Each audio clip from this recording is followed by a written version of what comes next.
বরিশালের বাকেরগঞ্জে হিমালয়ের বিরল প্রজাতির একটি শকুন ধরা পড়েছে। স্থানীয় এক মুদি দোকানদারের ঘরের চালায় এসে উড়ে পড়লে সে উদ্ধার করে বুঝতে পারে শকুনটি অসুস্থ। শকুনটি দেখতে ওই বাড়িতে কৌতূহলী মানুষের ভিড় জমছে প্রতিদিন।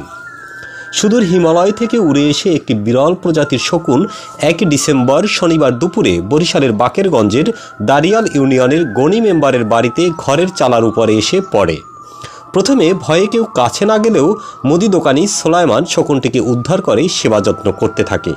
তবে এটি উড়ার শক্তি হারিয়ে ফেলেছে, উঠতে না পারায় ফিরতে পারছে না নিজ গন্তব্যে। অপরদিকে এ খবর ছড়িয়ে পড়লে এলাকার শত শত লোক শকুনটিকে দেখতে ভিড় জমাচ্ছে ওই বাড়িতে।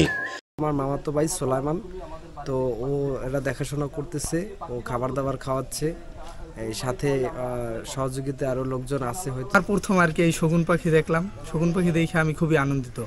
আর শগুন দেখার জন্য নাকি আমাদের এই এলাকায় অনেক দূর দূরান্ত থেকে অনেক লোকেরা আসছে। আপনার উড়ল দিয়ে উপর দিয়ে যাওয়া দরকার, যাওয়ার পর অসুস্থ হয়ে গেছিলো, অসুস্থর পর টিন পেঁচে পড়ছে। গত শনিবার দিন আমাদের বাড়িতে এই পাখিটি পড়ে।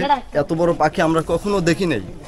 শকুনটি উদ্ধার করার পরই সোলাইমান বিষয়টি উপজেলা বন কর্মকর্তাকে জানায়। তিনি শকুনের গঠন ও আচরণ দেখে জানায় এটি বিরল ও বিলুপ্তপ্রায় হিমালয়ের গিদি প্রজাতির শকুন। থেকে উড়ে আসছে, আস্তে আস্তে ক্লান্ত হইয়া ওখানে পড়ে গেছে।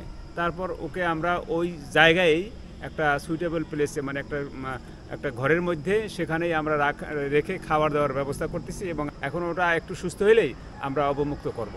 এর মূল আবাসস্থল হিমালয় পর্বতে। বর্তমানে শকুনটি উদ্ধারকারী সেলিমের জিম্মায় রেখেছে উপজেলা প্রশাসন। প্রতিদিন একটি করে মুরগি খেতে দিতে হয় তাকে। খাবার ও চিকিৎসার সব আয়োজন করা হয়েছে বলে জানায় উপজেলা নির্বাহী কর্মকর্তা। সুস্থ হলেই অবমুক্ত করা হবে, আবারও 1000 মাইল পাড়ি দিয়ে পৌঁছে যাবে তার আসল গন্তব্যে। এস এম পলাশ, বাকেরগঞ্জ।